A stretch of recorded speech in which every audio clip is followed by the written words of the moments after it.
live on the air. I'm Richard Saile.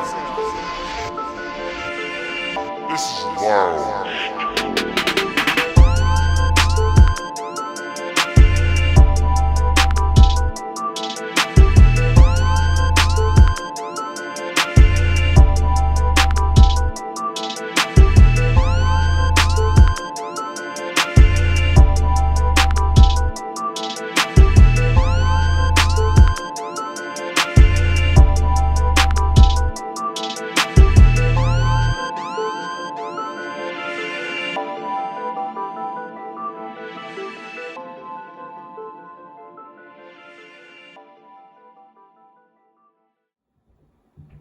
Hello, welcome back to another episode of Lounge Time. I'm your host, Rich Saile, and today we have a lot to unpack from a jam-packed, wacky NFL Week 12 and 13.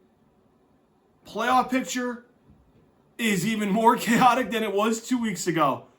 Plus, Lane Kiffin leaves Ole Miss for LSU, the top story in the college football coaching carousel. We have that to go over as well. So, here's how we're going to do today's show.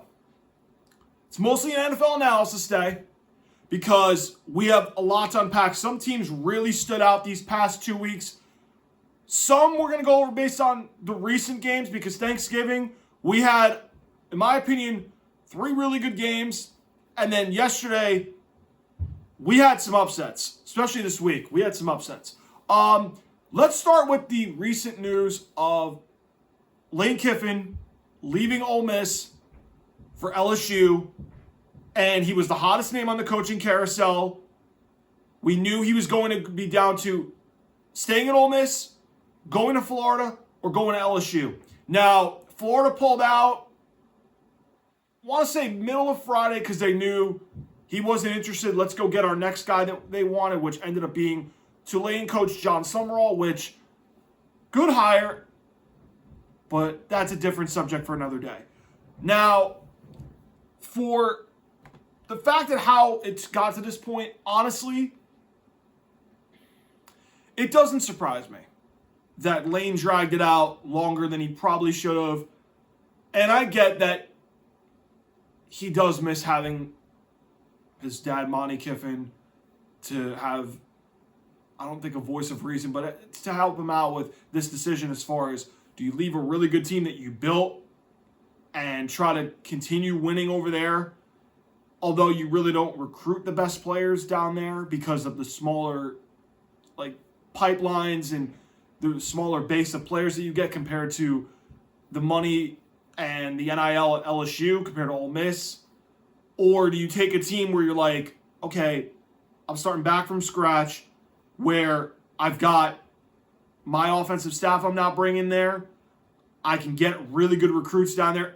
He's hit in the transfer portal really well at Ole Miss his last 2 to 3 seasons.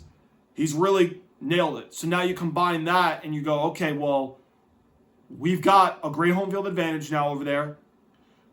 We're going to easily maybe be probably more likely the best team in the SEC, depending on how well you're able to get recruits, how well you're able to develop players, how well you're able to use those resources at LSU to build your roster. And LSU, they could definitely be the best team in the SEC compared to Ole Miss.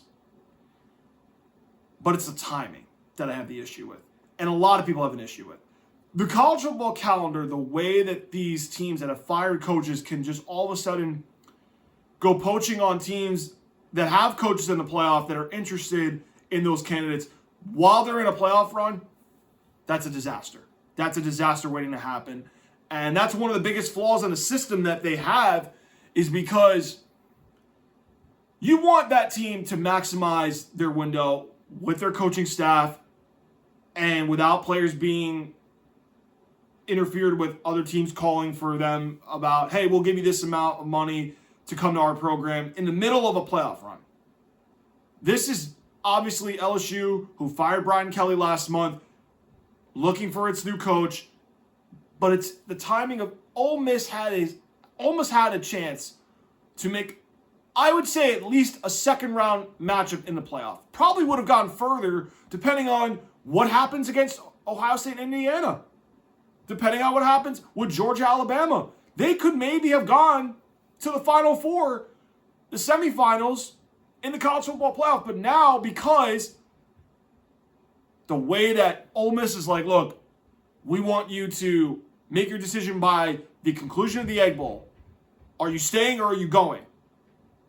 And the fact that LSU had to know is flaws within the system. These interviews should start once a team is eliminated or at least after the playoff is over. Now, I get it. That's hard because you don't know. Some recruits want to know who their coach is going to be before they enter the portal. I get that part.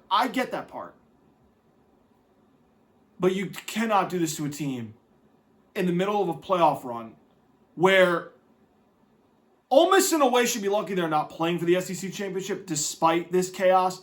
But listen, this is more about the system and what's wrong with it. This system needs to be severely discussed in the offseason of when teams that have head coaching openings should be allowed to discuss with candidates with teams in the playoff run. You know how the NFL has until after that team is eliminated where you can actually interview their candidates, or those that are on a first round bye can conduct virtual interviews, but they can't go publicly and physically to a head coaching interview until after their playoff run is over. They can't officially sign with the team. Look at Kellen Moore last year with the Saints, right? Ben Johnson, they had to wait for him to be done with the season for the Lions for the Bears to hire him. So that's what college football system needs to adapt. They need to adapt that type of system. And it sucks because I think Ole Miss could have went to the semifinals had they got the right matchup. But now there's actually, and this I don't agree with, the fact that now there's actually discussions that Ole Miss should be out of the playoff because they lost their head coach is criminal to me. You can't punish a team that went 11-1, is deservedly a top 7 team in the playoff and deserves to host a home playoff game. You can't take that all away from them because they lost a head coach. I know if they get blown out, it looks bad. I get it. At the end of the day, those players earned it, man. Those coaches that stayed earned it. If they lose, it sucks because the system is flawed. But do not take anything away from this season that they've earned the right to host a college football playoff game at home and let them go play. They've earned it. They beat really good teams, and they should deserve the right to host a home playoff game. Don't take that away from them because they lost their head coach. That's so unfair to the players. And honestly, it would make that committee even look worse for doing that. It would. And again, this playoff ranking, which we're going to talk more about on Thursday, there's a lot of teams in play. And so much for the 12-team playoff fixing things, right? But listen, do not kick Ole Miss out of the top 12. That would be a disgrace and such an embarrassing look for the College Football Playoff Committee if they removed Ole Miss because Lane Kiffin's not coaching them. Taking away a home playoff game. It's not right. You went 11-1. You deserve to host a home playoff game. And honestly, this is their opportunity to be like, look, it wasn't just about Lane Kiffin. Let's go win it without him. And that's going to motivate a team in a way. Now, will they actually? No, but that's what I'm trying to say. Listen, they deserve their right to earn their ticket to the playoff. They won 11-1. They're a top 7 seed easily. Let them host a home playoff game. And then, again, that's where you go over the system, why it's flawed, how do you make it better? Well, here's how you start it. You make the same rules that the NFL does with their head coaching candidates for teams out of the playoff trying to talk to those coaches in the playoff run. You tell them, you want to interview a coach that is in the middle of a playoff run? Well, you're going to have to wait till after they're eliminated. There you go. There you go. Shit out of luck if you don't agree with it. That's the number one thing you go over. It makes me upset for Ole Miss. It sucks. I don't blame Lane Kiffin at all for taking LSU job. I don't blame him. I know it looks bad on him that he quit on his team because he got a better job offer. But again, LSU is a top 5 job in college football. I can't blame him for that. But the fact that the players were upset, and again, I understand their perspective. I do. It's just the system I blame more so than his decision. I get it. It's a great opportunity for Lane Kiffin to build a long-term national contender year in and year out at LSU. But also, there's a lot of expectation over there. There's a lot of pressure and expectations that come with being the LSU man. And as LSU knows, Brian Kelly, such a big, prominent head coach at Notre Dame, he didn't pan out. Lane Kiffin, you got big shoes to fill because Brian Kelly didn't do well, and right now, I don't think he'll be Brian Kelly level bad. But you got to make a deep run with everything you've got. And again, they gave Kelly 4 years to get it right. And Lane took a team to the playoff this year. He won't be coaching them, though, because the system's flawed. Now, again, I know Ole Miss fans are mad. They're booing at him and stuff. But he gave you guys 6 years there. You should be happy that you guys put you really on the map. And he gave you great years. He did. And again, if you want to be mad at anybody, blame the system of college football. Because that's how bad this is. That teams that are trying to get a head coach opening are meddling with teams that are in the playoff. They're trying to make a run and get their preparations focused on who they might be playing their first opponent. It's just not right. It's just not right. But then again, I understand the Ole Miss athletic director, chancellor having to make a decision that, look, we need to know what you're doing. That way we can move in the best interest and move forward with all parties involved. I get it, but it's just a bad system. That's really what it is. Let's move on to the NFL now. Because this is mostly an NFL analysis show today. Now, I'm going to briefly recap Thanksgiving. My thoughts. Green Bay, this was a good win for them. Against the Lions on the road, I said on the show last Monday, and it's hard to believe it's been a week already. This week flew by fast. I knew Green Bay was going to win. I trust them a little bit more than I did the Lions, and I'll tell you what, man. The Lions, let me tell you right now, the sky is falling. You guys do not look good at all on both ends. I know St. Brown got injured. That's not an excuse. Because that defense, Jordan Love, he had whatever he wanted. And the Lions offense, honestly, since Dan Campbell took over calling plays, are you that much better than what you were the first 8 or 9 games of the year? No, not even close. Again, I get you lost to Eagles and Eagles. Did you see how bad they've looked? And we're getting to the Eagles in a moment. We are getting to them. Because we are coming out of the gates with scorching hot takes from me. Okay? The Lions, let me tell you right now. I told you guys they weren't a contender 2 weeks ago. Still stand by that. We have to seriously consider now if Ben Johnson made the Lions offense elite the last 2 seasons. Because this Lions offense is very concerning. Yeah, they got your stars, your Amon-Ra St. Browns, your Jahmyr Gibbs. You got Jared Goff, a good quarterback that knows how to win in the playoffs, and he's made 2 deep playoff runs before. But at the end of the day, that innovative creativity magic that they had the last 2 years, Ben Johnson took it with him to Chicago, and look what he's doing with the Bears. Now, it ain't Detroit level magic the last 2 years, but I'll tell you what, they've won fucking 9 of 10 since starting 0-2. You guys have barely been hanging on to a wild card spot, and honestly, after the Niners won, you ain't making a playoffs. It's over. It's over for the Lions. It's done. Your best hope now is to somehow hope you guys can get hot for 5 games and put your best foot forward, which, by the way, Chicago's got some tough games.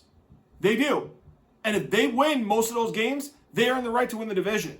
Green Bay is not out. They got a tough one next Sunday, which I think, by the way, it might be the game of the weekend. That's how good this game is going to be. This is NFC North bragging rights. Now, Am I that convinced Green Bay has turned the corner and has looked like the team they were the first 2 weeks? Just yet. No. I think they're good. I think they took a step forward. They did not look like the team they were the first 2 weeks of the season. I do think this team, though, can make a second weekend divisional round. They have upsides of a championship contender. But I am not fully bought back in like I was beginning of the season. I'm not there yet. They could most certainly do it with the defense that they have. And if Jordan Love just learns to just not make these bonehead throws and these immature mistakes. And again, no excuse because A, you sat behind Rodgers for 3 years and now you're starting in your third year. There's no room for this anymore. You have to rip the Band-Aid off, grow up. And he has had really good moments in his 3 years starting. He has. But we need to see it now to a consistency to where the Packers, you gave him a big contract a couple years ago. He's got to go play like that top-level quarterback that he's got to play. And it starts with him being able to be consistent and not having these little wild moments where, again, Rodgers won a Super Bowl in his third full year starting. He started in 08. 09, he went to the playoffs, lost to the Cardinals in a great wild card game. 2010, he put it all together, and they won a Super Bowl.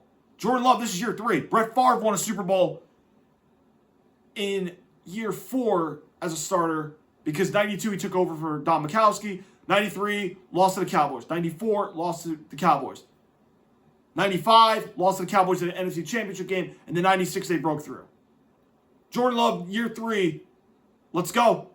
You got to put it all together. All right? You got to step up, man, because, again, you've got Josh Jacobs, really good running game. Wait till they get Jaden Reed back. That's going to be helpful for them. This team has the makings of a team that can get to the divisional round, that can get to the NFC Championship. Jordan Love just needs to be the guy that steps up and plays like the leader and the player the Packers know he can be. And he's had moments like this, Carolina, Cleveland. I can go on and on. Eagles, he didn't play well. He's got to be a top and a half, almost elite level quarterback for them to make a run. And he has the talent to do it. He's just got to make sure it's consistency now going forward. Now, Lions, they're done. I think they're done. Chiefs, Cowboys. Let me say this. I was wrong about the Cowboys. Right now, they are playing good football. And they beat the 2 teams that went to the Super Bowl last year. We have to give them credit. That's 2 really good wins, both at home, by the way. I'm not completely bought in that the defense is entirely fixed. You beat Vegas before the 2 games against the Super Bowl teams from last year. I know. Vegas sucks. We know this. The Eagles, we'll get to in a moment. The Chiefs, I'm getting to you bandwagons in a bit because I'm not ranting today. So, Johan, I'm sorry I'm not ranting, but I'm going to get to the bandwagons in just a few seconds. The Cowboys can definitely make a playoff spot. You're just not making it as a wild card. Now, the question is, can you guys win? And I've got the schedule in front of me, and I'm going to actually pull it up now because I don't know if they can win all 5 of these games, but they can definitely do it, depending on how well they play. Now, again, this all starts Thursday against the Lions. You don't win that, say goodbye. It's over. Okay? Now, my cousins, we had Uncle Al last Monday. He's going to gloat later about how they have a real shot. My old man's starting to say the same thing. Of course, they have a chance right now because the Eagles look absolutely horrible. And I'll get to them. If you win these 2 games, the Lions and the Chargers, I think it's possible. You're 6-5-1. So if you win out, you're 11-5-1. Okay? Now, let's look at who's ahead of you right now. The Niners, they've got Seattle once. I'm going to say no on that. You've got Green Bay. You tied with Green Bay. No. Then you've got Seattle. No. Your best hope now is division or bust. You are not making it as a wild card. It's not happening. Barring any unforeseen injury, they are not making it as a wild card. Dak Prescott, again, even if they get in, we know what Dak Prescott is. He's a good quarterback in the regular season that beats up on bad playoff teams that are not really good, but when they are elite and better than Dallas, they lose. We know Dak Prescott can absolutely lose a playoff game and absolutely look horrible. That's why I don't think the Cowboys right now are serious playoff contenders. Because we know what Dak has been in the playoffs in years past. I know that Lamb and Pickens are a great 1-2 duo at the receivers. I'm not saying they're not. I'm just saying, this defense, if you play a team, and I know people are going to say, well, the NFC is wide open. If you play the Rams, I'm taking the Rams in a heartbeat. I don't care what happens yesterday. That happens. The Rams would smoke you. Now, Chicago, you lost in Chicago early in the year. I'm not too bought in on them, and I'll say that for later. But I'm not sold on this defense being so-called fixed yet. And again, you're playing 3 of those 5 teams that honestly won't even make the play. Well, 4. 3 of those 5 teams definitely ain't making it. Vikings, Commanders, Giants. They ain't definitely making it. I'll tell you that right now. Lions, if you beat them, you basically eliminate them. So that's 4. You beat the Lions and Chargers, okay. You have a shot. But you're banking on Niners, Green Bay, Seattle to lose. No, that is brutal. Now, your only hope is this. The Bears just fall apart now. Which, they have a tough schedule. They do. I don't think they're going to totally fall apart. If they do, it wouldn't shock me. But I don't see it. Division or bust. Now, I want to go over the Eagles' schedule because, again, I want to just see for myself, 1 and 2. I'll tell you right now. They got a tough one in Chargers next Monday night, which, by the way, we will be doing our show Thursday, and then we'll be doing next Monday after Eagles-Chargers. So those of you know. Tough game for the Eagles in Chargers. Washington twice, which played Denver tough last night. We have to consider that too. So they got Washington twice. They played Vegas, who sucks. And then you got in Buffalo. So you're technically 1.5 out of the division.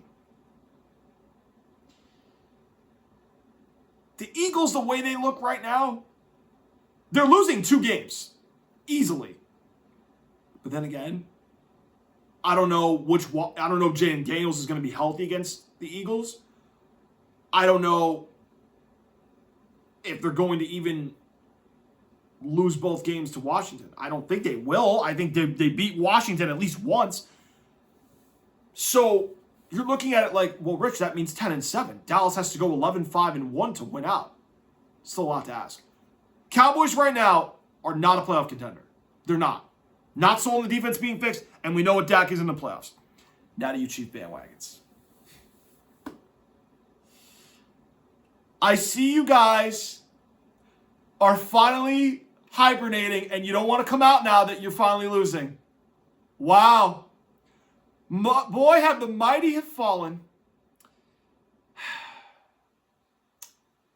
I said it against the Broncos. You're done. We are finally moving past the National Mahomes League. The skies are clearing. The sun is out. And it may be cold, but I like the cold. The National Mahomes League is finally coming to an end. It's done. You guys are really serious right now with a straight face, really going to blame all this on Andy Reid, and you want him gone. You bandwagons crack me the hell up. You want to get rid of Andy Reid. That man took you to 3 Super Bowls. Now, hold on. I know people are going to say to me, well, Rich, you wanted Bill Belichick gone after he beat the Rams in the Super Bowl last year. Time out. It was his inability to show with a Hall of Fame quarterback at that time that the fact you couldn't beat your own assistants and that you wouldn't modernize the offense is why I wanted Bill gone. And the fact that even when teams had their strengths, he couldn't take them away. This is the simple fact that, again, people don't understand this. I have been saying this. You only have a small window of great, great years. The Cowboys from 92 to 95 had great years. 95 was like kind of that like average year where by them they were good, but they weren't like dominant level great like 92, 93 were. Even 94 was really good for them. Niners were just better that year. Steelers had 72 when they went to the AFC Championship game, albeit they lost to the Miami Dolphins. 74, 75 went back-to-back. 76 had that historically great defense. 77 was a down year. 78, 79, they won back-to-back. And then the injuries happened. 49ers had 3 really, really great years from the late 80s. 88, 89, 90. 88 was kind of their average year. But they ended up winning anyway. Just like Dallas in 95. And then the Steelers did in, you could say either 74 or 75. But either way, they were still great years. But you start to see moments where a season or a team, great years, start to plummet. But even when the Niners lost Joe Montana in the NFC Championship game, Steve Young was proven he was a really good backup and could start. They were grooming him to start. 91, they missed the playoffs because the NFC was good that year. Really good. 92, 93, they had really good years. They just couldn't get over the Cowboys because the Cowboys also had really good years. And then after 95, when they lost to Green Bay, is when they started to plummet. So, New England, you guys, some of you people forget. We didn't have like 14-2s every year. We didn't have 13-3s every year. We didn't.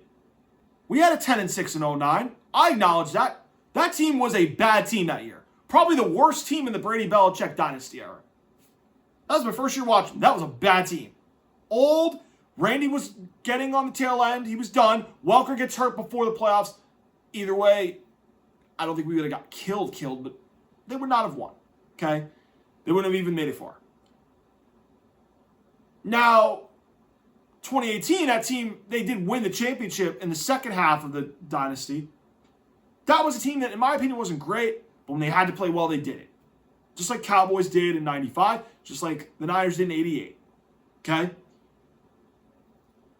The Chiefs are going through that right now, where they had all these great years, and now this is the one year where their offensive line has taken a hit a little bit. And I'm going to say this again. When we look at guys that have great seasons, teams that have great seasons, what do these other 31 teams do? They get a laptop, they get the clicker, and they study you. And then they put a game plan together. This is what this team did well against them. This is how they slowed them down. And they put it all off season together. And all the teams that they beat in the past, the Bengals, the Bills, the Ravens, the Chargers, the Broncos, all these teams are looking at going, what did Philly do in the Super Bowl? Okay, we got to get this team built this way to beat them.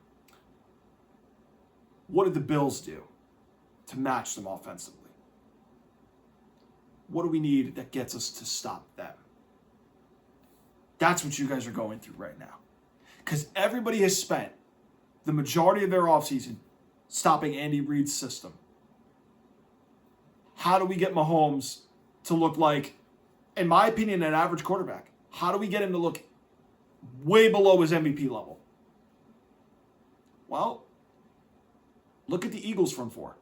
Look at what Tampa did in the Super Bowl years ago. Look at what New England did originally when he was real young, and then he adjusted.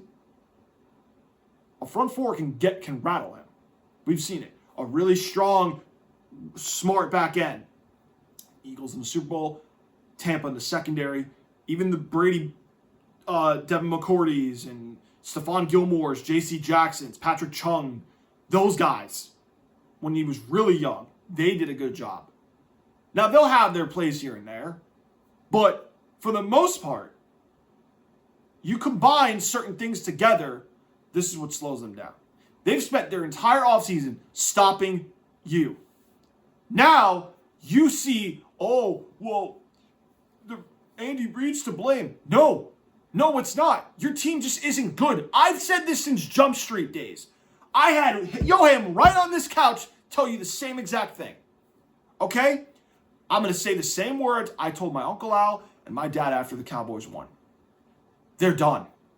It's over. Your season is done. Bandwagons, go hibernate. Book them fucking Cancun vacations. I ain't seen you for a while because my New England Patriots, we're going to be all right. You're going to be in Cancun. So go enjoy your little Cancun vacation. Or should we say hibernation? Go back to your little fucking hibernation holes and your fucking, exile. Okay? You're done. You're done. You annoy me all fucking 5 years and all your talk of, we're going to win 5, we're going to win 6. Bullshit. It's over. Say goodbye. You're losing to the Texans next Sunday. You can book it. You got the Chargers and Broncos at home who are also going to need it. It's over. It's literally, your season is over. Just say goodbye. You're not winning. You're not even getting it as a wild card. I know the Colts are shaky. It ain't happening. It ain't happening. Stop it. Stop on X saying, we need the Colts to lose because we have the tiebreak over them. Say goodbye. Go into hibernation. Go into exile. I don't want to fucking hear a peep from none of yous until fucking August.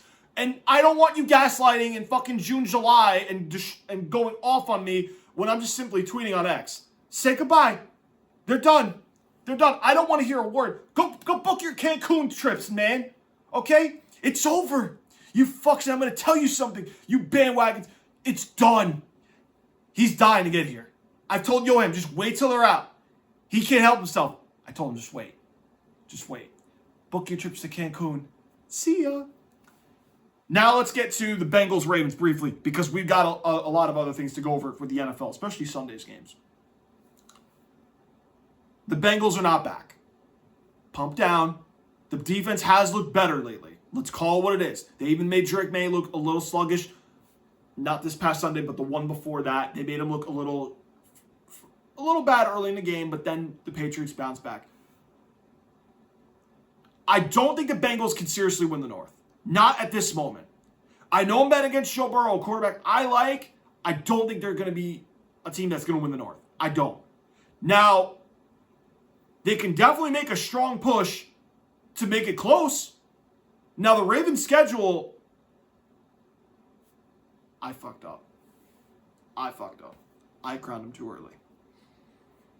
But it's daunting. Your only hope is the Steelers keep playing how bad they looked on Sunday, which I'm not even talking about that game. And the Ravens just completely unravel in Green Bay, New England. You got them in. Now you host them in Cincinnati, not this Sunday, the following Sunday. And they got to play, I forgot who it was, Steelers in Baltimore. They got them twice. Tall task. They're not winning the North, but they're going to have a strong positive end because Joe Burrow back makes them a different team, and they're going to play positive. They're going to be fine. I'm not sold on them, though. Now, to the Ravens.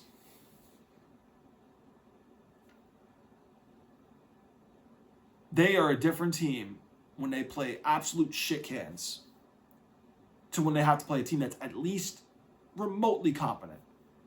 The Bengals, first game Joe Burrow's back. He carves your defense up. Now, Joe Burrow's a really good quarterback. I'm not taking anything away from him. But this is glaring because you got to play Drake May, Jordan Love, Aaron Rodgers twice, and you got to play Burrow again. This defense ain't completely fixed yet. They're a little better. They ain't all the way back. Hell to the no. Hell to the no. Lamar Jackson, I watched Al Golden blitz him, and it looked like 2021 against Miami. It looked like 2023 against the Chiefs in the AFC Championship game. I was like, is the only answer to beating Lamar is the blitz? Is it that bad to where Lamar Jackson, who has been in this league 8 years already, he can't even beat a blitz? Still? No. His generational talent is going to get him in the Hall of Fame because he's got 2 league MVPs. It's going to be hard to keep him out. But if you're putting him as a guy that you expect to win a Super Bowl, it ain't happening. It's not happening. Listen, I'm going to tell you guys right now. I still would take the Ravens to win the North. I'm not giving up yet. I am concerned with that second half, with this last quarter of the schedule. This is concerning. They're going to have to, again, and I know they're going to play New England tough because they always play New England tough, no matter what fucking records are. Green Bay, oof, good luck. That is not going to be easy. And then, again, the Steelers will beat the shit out of them at least once because Tomlin has something against Lamar Jackson where it works. And then they got to go to Cincinnati, which, if the Bengals are rolling like they did on Thanksgiving Day, good luck. Now let's go to the Bears and Eagles. I'm going to be honest with you. I didn't watch this game on Friday because I was watching college football with my dad. Because I wanted to watch Ole Miss again. I wanted to watch Georgia and Georgia Tech. I wanted to watch Texas and Texas A&M, which I thought mostly were good games. My uncle was watching this game. You know why I didn't even watch? Because I don't trust either one of these teams. Now, I get it. The Bears are the number 1 seed in the NFC. Oh, they look good. Caleb Williams, Rich. See, this is the guy that he was worth number 1 overall. Hold that thought. Has he looked like the number 1 pick that the Bears expect him to be? Or is it Ben Johnson saying, we're not going to put everything on your shoulders, Caleb. We're going to let Monangai, we're going to let Swift run the ball. And we're going to put you in a favorable down and distances and get you guys open. We're not going to let you throw 40 times a game. You're not at that stage yet. You ever think it's maybe that? The running game is doing more of the work. Caleb Williams ain't doing all the work. The Bears' running game absolutely gave it to Vic Fangio's defense in a way I never would have expected them to look so bad against the run. The Giants, yeah, they ran the ball. That was without Jalen Carter. So did Dallas. But with Jalen Carter, you look that awful? Oh, my Lord. The reason the Bears are so good is that defense is better with Dennis Allen. It is. But is it completely contending-wise? No. Caleb Williams is not the reason. It's the running game. It's Ben Johnson putting him in favorable down and distances, giving him opportunities where he doesn't have to make a contested throw to Odunze and more. No. Komet. Colson Loveland. No. Run the ball. And then if they stop the run, that's when we hit him with the big plays. Caleb Williams is not doing that. He's playing at I would say, game manager level. And he's doing good. But he's not the reason the Bears are winning. No way. No way. Now, to the Eagles. Awful take, Al. You have ruined both Pennsylvania teams. You have. I'm here to tell you right now, ladies and gentlemen. Do you see why I never had the Eagles as a serious NFC contender? Do you know why? Because I told you guys weeks ago, I don't know if this can get fixed. And I watched this team the last 2 weeks, and I thought against Dallas, I'm like, holy smokes. Yeah, this Dallas defense is fixed. Still not. They lit them up, and they looked like they had things fixed. And then they turned back into the team that I was like, yep, this is the offense that I was concerned about. They didn't even look that good against the Lions, and the Lions got shredded by the Giants and Packers back-to-back weeks. Ladies and gentlemen, right now, I'm declaring the Eagles are one and done in the playoffs. They'll make it either as a wild card, or they'll make it as an NFC East champ, and they're losing a home playoff game. They are not winning a playoff game. They're done. This offense is so bad. This is the reason why they're losing. You've gone through four different offensive coordinators in 4 years. As Peyton Manning once said, the The thing that damages a quarterback is having multiple offensive coordinators every year. That's why Tom Moore was so good with him over those years.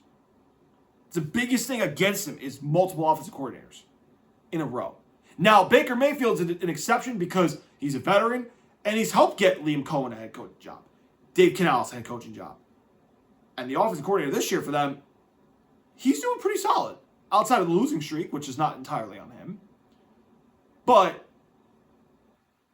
the Eagles, it's so hard to build continuity, even with the talent you have, to be so good year in and year out. Shane Steichen did a really good job with Jalen Hurts. The first Super Bowl. They lost, but he did a very good job. You bring Brian Johnson and he looks horrible. You get Kellen Moore. He looks great. Number 1 rushing. Set records. You win the Super Bowl. You bring Kevin Patullo in and everybody wants him fired. Do you see where the problem is? It's not the talent. It's the constant changing of the offensive coordinators that, again, 2 of them have gotten to be head coaches. That's not a bad thing. It's just, it's hard to build consistency and an identity on what you're going to be when you're constantly changing. They ran the ball 22 a lot with a vertical passing game that actually worked. 23, they threw, but they couldn't really run well. 24, they ran the ball well and threw when they had to, but they were mostly a running team. We don't know what this team is this year. We still don't. And you got 5 weeks to be like, all right, let's come up with an identity. That isn't how it works. They're done. They're going to be 1 and done in the playoffs. Book it right now. December 1st, 2025. The Eagles will not win a playoff game. They'll be 1 and done. Book it. They're done. This offense is not getting fixed like this. It's not. And their defense is playing really good up until these last 2 weeks. You can't keep doing this. It's just not sustainable. Now, is Jalen Hurts to blame? Partial. He does have to see the middle of the field well. He has not done that well. That is an extreme red flag. If you know this, why aren't you working with him to help him see the middle of the field better? That's incompetency on coaching to me there. Why haven't you worked on this? Red flags all over in Philadelphia. 1 and done in the playoffs. Book it. That's why they're not a contender, ladies and gentlemen. And that's why the NFC, to me, if you want my contenders, ask me on the show. I'll fucking give them to you on Thursday when I do picks. Okay? Let's go to Texans-Colts. I watched this game, and I'm going to tell you right now. Talk about a team you don't want to see in the playoffs. Talk about a team that, to me right now, woo! This is a dangerous 7 seed if they beat the Colts. And they got one more crack in Houston. This was the biggest win of the weekend. Because this team right now is only 1 game back of the Colts. And guess who the Colts play next week? The Jacksonville Jaguars. The Texans split with the Jaguars. That's important to note. Why? Division tiebreakers play into account, folks. The Texans are a scary team nobody wants to see in the playoffs, and I'm telling you right now, this is a dangerous, dangerous team. Stroud's back now. Wait till he gets healthy, and this offense finds some rhythm. And that defense, I watched them against the Bills, and I watched them against the Colts. I have never seen Josh Allen look that bad in a game the way the Texans made him look.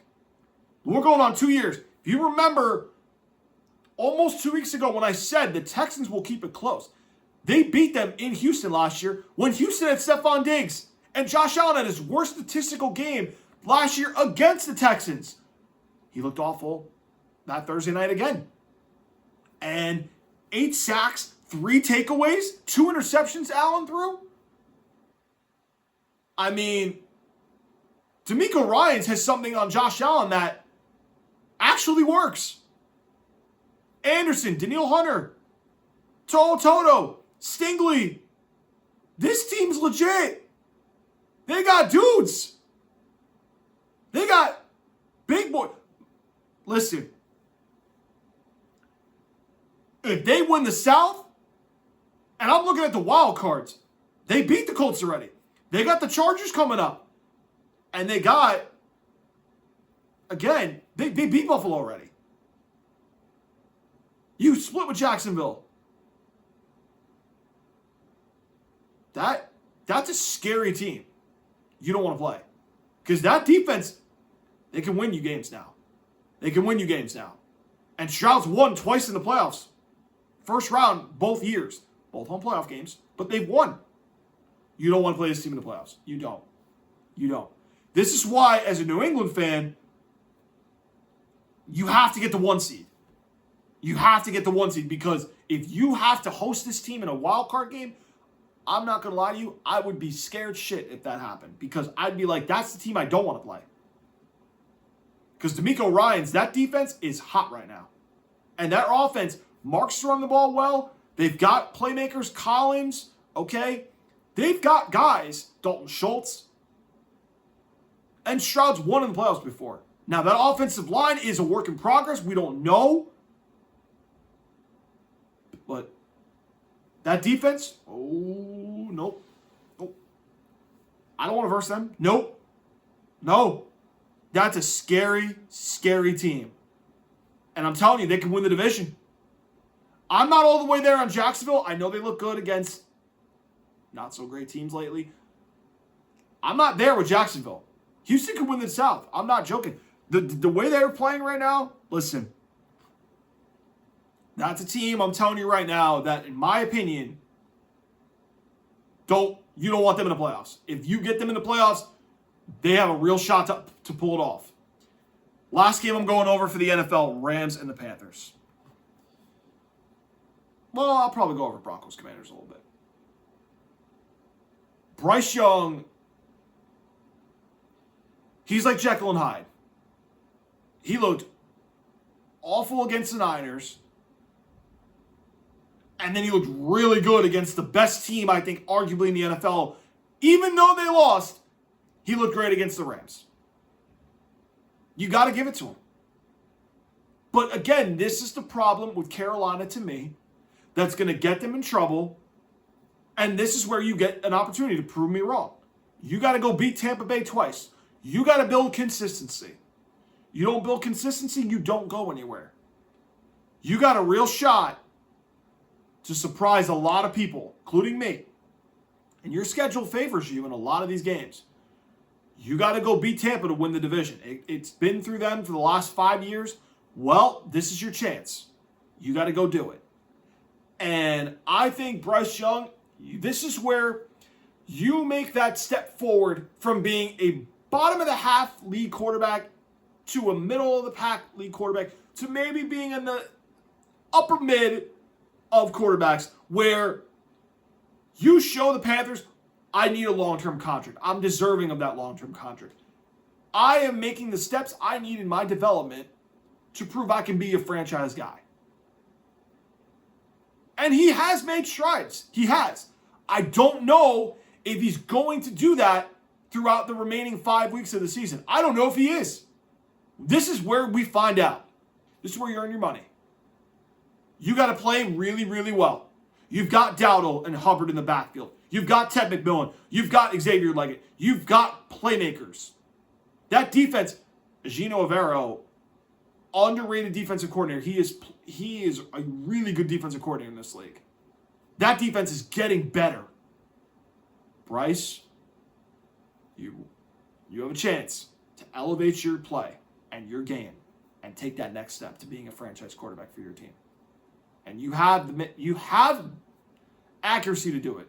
Your arm is probably average, maybe above average, but his accuracy, his mobility, he is a smart player when I saw him at Alabama.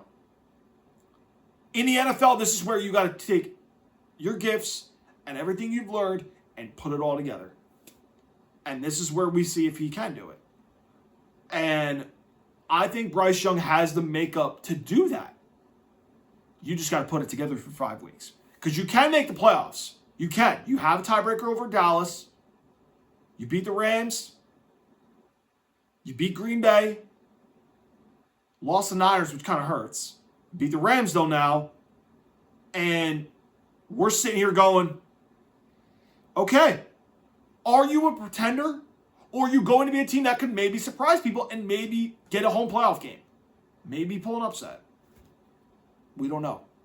5 weeks. These are the most important 5 weeks of Bryce Young's career on the line right now. To the Rams. I'm not concerned.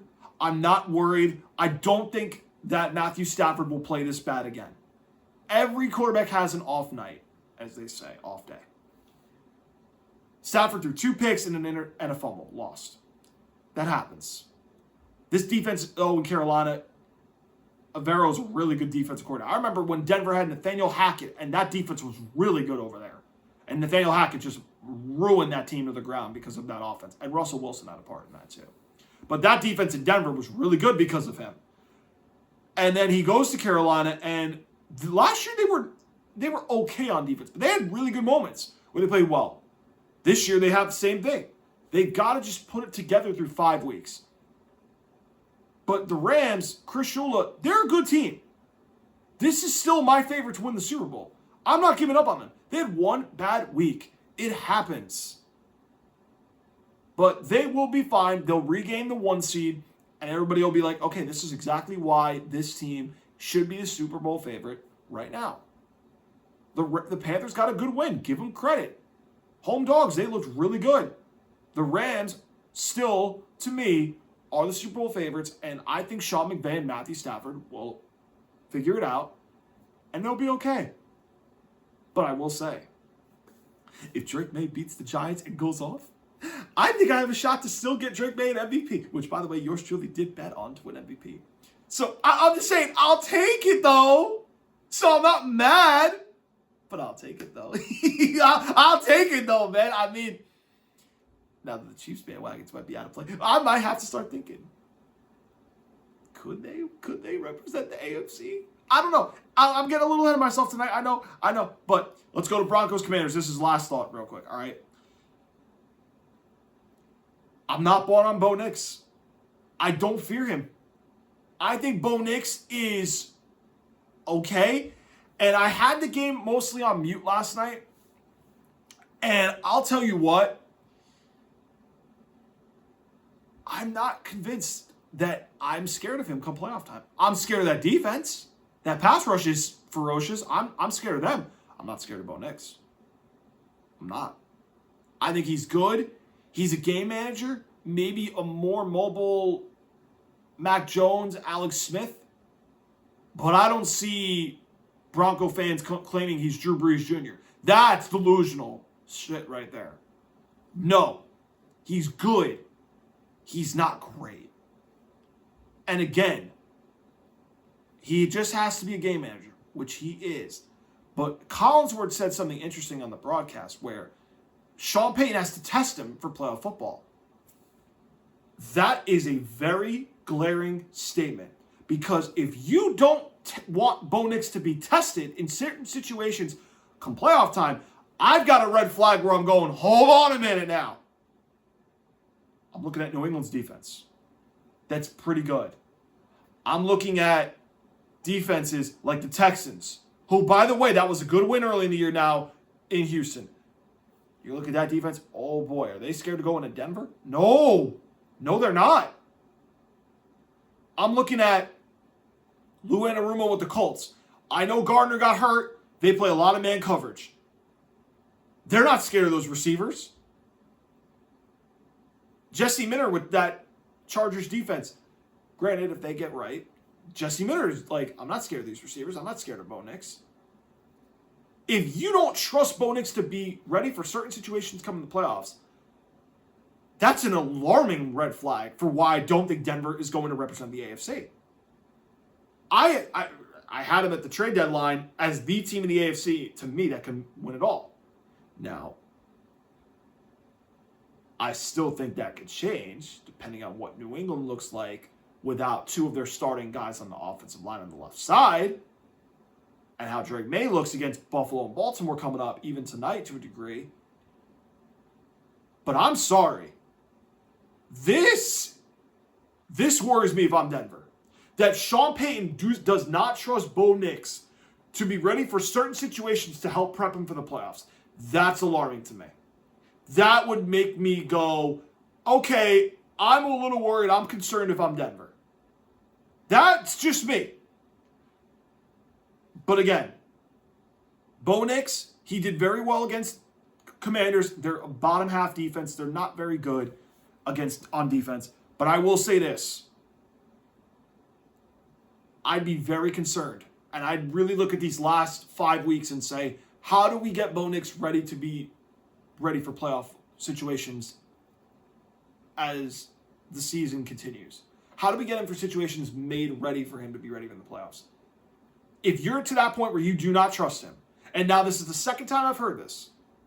I've heard this against the Raiders on Thursday night last month, and I've heard it now here. This tells me Denver can be a Super Bowl contender, not because of Bo Nix, because of the defense and Sean Payton. Very, very concerning for me. So that's it for today's show. Hope you guys enjoyed the heavy NFL analysis. I know I rambled a lot. There was a lot to cover, but I will say this. We will have a lot more NFL action coming up this month and into January where the playoffs will start, and we will have a bunch of in-depth playoff coverage that you guys do not want to miss. Make sure you guys hit that like button, hit that subscribe button, hit that notification on YouTube so that way you guys can get all the latest content you needed. I'm going to tell you right now, college basketball fans, I am putting together my first ever Rich Saile poll for college basketball. I've seen some teams over the first month of the season. I have some teams that I'm like, I think they should be ranked here. I'm going to come out with my first college basketball poll on Thursday for you guys based on my criteria of who my teams are for the top 25. So stay tuned. College basketball will be making its way to Lounge Time. We will be talking about it. Stay tuned because Thursday I'm giving out my top 25 poll for college basketball. You do not want to miss out. So like button, subscribe button, notification bell on YouTube. Helps grow the channel. We can't do it without you guys. You can also follow us on Rumble. We're building a community on Rumble, and we're trying to build a new audience over there to welcome them to the Lounge Time family. We're hoping to grow the show that way. Make sure you guys give us a follow on Rumble. You can also follow me at Lounge Time Pod on X, where, yes, if you tweet at me a question that you want answered on the show, I will more than happily be able to do that. And I'll answer for you, and I'll shout you out too, man. So let me know. Guys, thank you so much for tuning in to Lounge Time. Hope you guys enjoyed the video, and I will see you guys on Thursday to break down championship weekend for college football, NFL Week 14, and a whole lot to cover. Till then, I'll see you guys on Thursday.